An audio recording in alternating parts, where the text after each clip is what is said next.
अस्सलाम वालेकुम। Welcome to the physics concept. आज हम मॉडर्न फिज़िक्स के एक बहुत ही इम्पोर्टेंट और इंटरेस्टिंग एक्सपेरिमेंट समझने वाले हैं जिसका नाम है डेविसन और जर्मर एक्सपेरिमेंट। ये एक्सपेरिमेंट बहुत इम्पोर्टेंट है क्योंकि इसने प्रूव किया कि इलेक्ट्रॉन सिर्फ पार्टिकल नहीं बल्कि वेव प्रॉपर्टी भी रखते हैं। अगर आप क्वांटम फिज़िक्स समझना चाहते हैं तो ये एक्सपेरिमेंट समझना बहुत ज़रूरी है। तो चलिए शुरू करते हैं टॉपिक को। अब सबसे पहले जो इसका बेसिक कॉन्सेप्ट है, तो पहले हम ये समझते हैं कि इस एक्सपेरिमेंट की ज़रूरत क्यों पड़ी। पुरानी फिज़िक्स यानी क्लासिकल फिज़िक्स के मुताबिक इलेक्ट्रॉन को सिर्फ पार्टिकल समझा जाता था, लेकिन साइंटिस्ट लुइस डी ब्रोगले ने एक थ्योरी दी कि हर मूविंग पार्टिकल के साथ एक वेव एसोसिएटेड होती है। इसका मतलब है कि हर मूविंग पार्टिकल के साथ एक वेव एसोसिएटेड होती है। इसे हम मैटर वेव्स कहते हैं। डेविसन और जर्मर ने एक्सपेरिमेंट करके इस थ्योरी को प्रूव किया। किसकी थ्योरी को प्रूव किया? डी ब्रोगले की थ्योरी को प्रूव किया।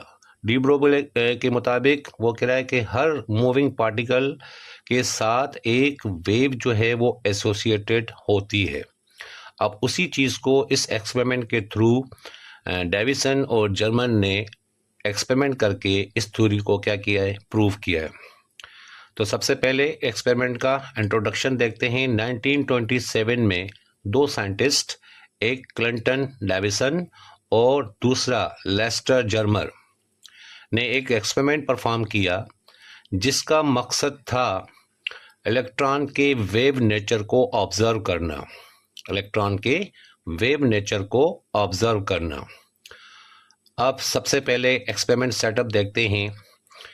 तो एक्सपेरिमेंट का सेटअप समझते हैं कि इस एक्सपेरिमेंट में तीन मेन पार्ट्स जो हैं वो यूज़ किए गए हैं। सबसे पहले हमारे पास क्या है? Electron gun. ये डिवाइस इलेक्ट्रॉन प्रोड्यूस करता है। इलेक्ट्रॉन गन से इलेक्ट्रॉन को एक्सेलरेट किया जाता है ताकि उनकी एनर्जी बढ़ जाए। दूसरा, इस एक्सपेरिमेंट के अंदर जो चीज़ यूज़ की गई है वो है निकल क्रिस्टल। एक्सीलरेटेड इलेक्ट्रॉन्स को निकल क्रिस्टल पर फॉल करवाया जाता है। जो निकल क्रिस्टल है उसके ऊपर क्या किया गया? इलेक्ट्रॉन्स को उस निकल क्रिस्टल पर फॉल करवाया गया। निकल क्रिस्टल एक रेगुलर एटॉमिक स्ट्रक्चर रखता है जो वेव्स को डायफ्रैक्ट कर सकता है। वेव्स को डायफ्रैक्ट कर सकता है। तीसरा जो इसकी अंदर कंपोनेंट यूज़ किया गया वो था डिटेक्टर। डिटेक्टर स्कैटर्ड इलेक्ट्रॉन्स को मेजर करता है और उनकी इंटेंसिटी रिकॉर्ड करता है मुख्तलिफ एंगल्स के हिसाब से। अब आते हैं इस एक्सपेरिमेंट की वर्किंग के साथ। अब हम समझेंगे कि एक्सपेरिमेंट का प्रोसेस जो है वो क्या है। सबसे पहले इलेक्ट्रॉन गन से इलेक्ट्रॉन्स निकाले जाएंगे, मतलब उसमें से इलेक्ट्रॉन्स निकलेंगे। उन इलेक्ट्रॉन्स को एक्सीलरेट किया गया। अब उनको एक्सीलरेट कैसे किया गया? उनको एनोड से गुजारा गया ताकि वो ज़्यादा एक्सीलरेट हो जाए। इलेक्ट्रॉन्स निकल क्रिस्टल से टकराए।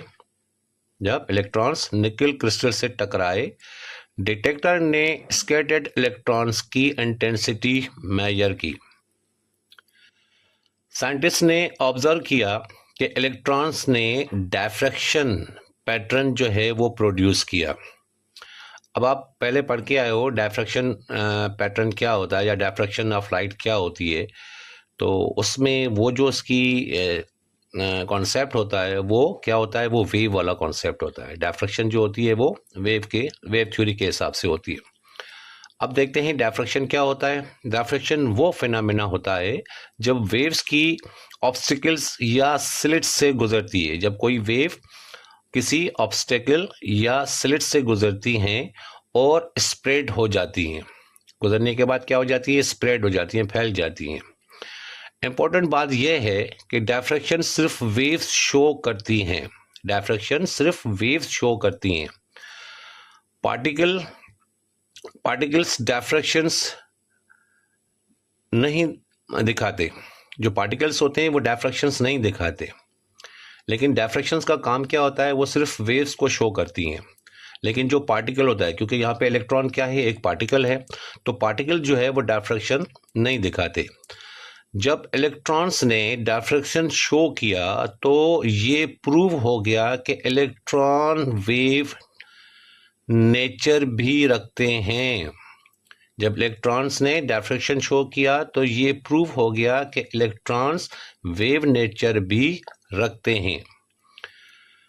डेविसन और जर्मन ने ऑब्जर्व किया कि इलेक्ट्रॉन क्रिस्टल से रिफ्लेक्ट होने के बाद इंटरफेरेंस पैटर्न प्रोड्यूस करते हैं। ठीक है, ये पैटर्न बिल्कुल एक्सरेज की डायफ्रैक्शन जैसा था। ये जो पैटर्न उन्होंने बनाया वो क्या था? वो बिल्कुल एक्सरे की डायफ्रैक्शन जैसा था। ये कंफर्म करता है कि इलेक्ट्रॉन्स वेव की तरह बिहेव करते हैं। मतलब इस एक्सपेरिमेंट से ये चीज़ प्रूफ हो गई कि इलेक्ट्रॉन जो हैं वो वेव की तरह बिहेव करते हैं। अब इसका मैथमेटिकल कॉन्सेप्ट समझते हैं। डी ब्रोगले ने वेवलेंथ का फार्मूला दिया। वो फार्मूला क्या था? Lambda is equal to h/p। यहाँ h जो है वो प्लैंक कांस्टेंट है, p जो है वो मोमेंटम ऑफ द पार्टिकल है। एक्सपेरिमेंट के रिजल्ट्स बिल्कुल इस फार्मूले के मुताबिक आए। वो जो एक्सपेरिमेंट उन्होंने किया तो इस फार्मूले के मुताबिक आए। इसका मतलब है कि यहाँ पे वेवलेंथ आपके पास आ गई, तो जाहिर सी बात है वेवलेंथ किसके अंदर होती है? वो वेव के अंदर होती है। इस एक्सपेरिमेंट की इंपॉर्टेंस क्या है? इस एक्सपेरिमेंट की बहुत ज़्यादा इंपॉर्टेंस है। ये एक्सपेरिमेंट डी ब्रोगले थ्योरी को प्रूव करता है, वेव पार्टिकल ड्यूअलिटी कंफर्म करता है, क्वांटम मैकेनिक्स की फाउंडेशन रखता है।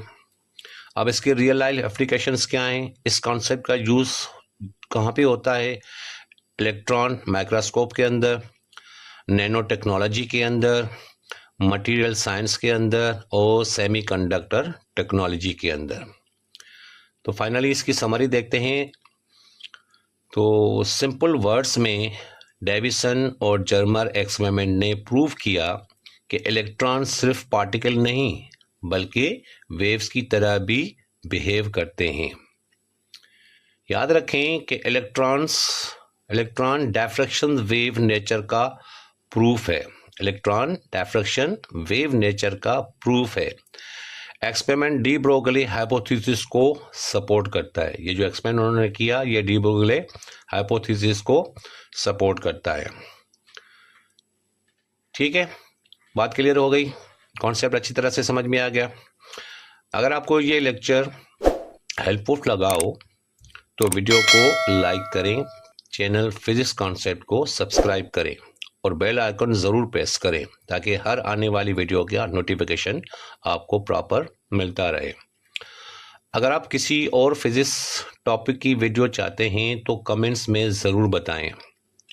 मिलते हैं नेक्स्ट टॉपिक के साथ नेक्स्ट लेक्चर में। अल्लाह हाफिज़।